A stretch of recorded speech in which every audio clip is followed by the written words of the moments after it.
السلام علیکم ورحمۃ اللہ وبرکاتہ، اما بعد فاعوذ باللہ من الشیطان الرجیم،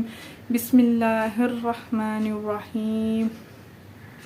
امید ہے سب بہن بھائیوں آپ سب خیریت سے ہوں گی۔ آج کا جو ہمارا خوبصورت سا ٹاپک ہے، سوال کیا گیا ہے کہ کیا احتلام کے دوران کپڑوں پر اگر کوئی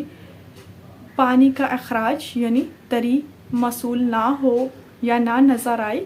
تو کیا غسل واجب ہوگا؟ اس کا جواب سننے سے پہلے آپ سب سے گزارش ہے کہ ہمارے چینل کو ضرور سبسکرائب کریں اور دوسروں کے ساتھ ایز اے صدقہ جاریہ شیئر کریں۔ تو سوال کا جواب یہ ہے کہ اگر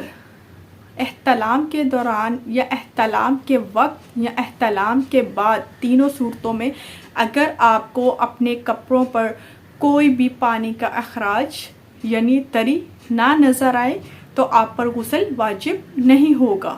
غسل اسی صورت میں واجب ہوگا جب آپ کو احتلام کے بعد کپڑوں پر پانی کا اخراج یعنی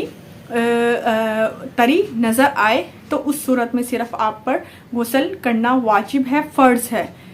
ورنہ اس حالت میں اگر آپ کو کپڑے آپ کے پاک صاف ہیں، آپ کا جسم پاک صاف ہے، آپ کو کپڑوں پہ کوئی ایسی تری یا ایسی غلاظت محسوس نہیں ہوتی تو آپ پر غسل نہیں ہوگا۔ اسی طرح ایک خاتون نے حضور پاک صلی اللہ علیہ وآلہ وسلم سے آ کر فرمایا کہ دوران احتلام یا احتلام کے بعد کوئی نشان واضح طور پر نہ نظر آئے تو کیا کرنا چاہیے، کیا غسل ہوگا؟ تب بھی حضور پاک صلی اللہ علیہ وآلہ وسلم نے بھی یہی فرمایا کہ اگر کپڑے پاک صاف ہیں اور جسم پر کوئی بھی کسی بھی قسم کی کوئی غلاظت نہیں ہے یا کوئی تری نہیں نظر آ رہی، کوئی پانی کا گندا اخراج نہیں ہوا ہے، ذرا سا بھی قطرہ بھی نہیں نکلا ہے تو اس صورت میں آپ پر غسل واجب نہیں ہوگا۔ لیکن اگر آپ دیکھتے ہیں کہ آپ کے جسم پر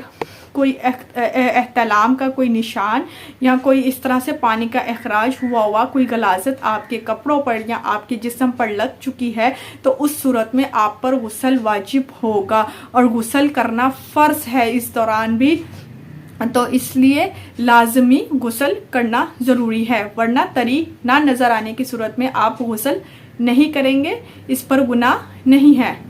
تو انشاءاللہ مزید ہماری ایسی ویڈیوز، انفارمیٹیو ویڈیوز اسلام کے حوالے سے اگر آپ دیکھنا چاہتے ہیں تو ہمارے چینل کو لازمی سبسکرائب کریں اور بیل نوٹیفیکیشن کو آل پہ لگائیں اور دوسروں کے ساتھ شیئر کریں۔ وعلیکم السلام ورحمۃ اللہ وبرکاتہ۔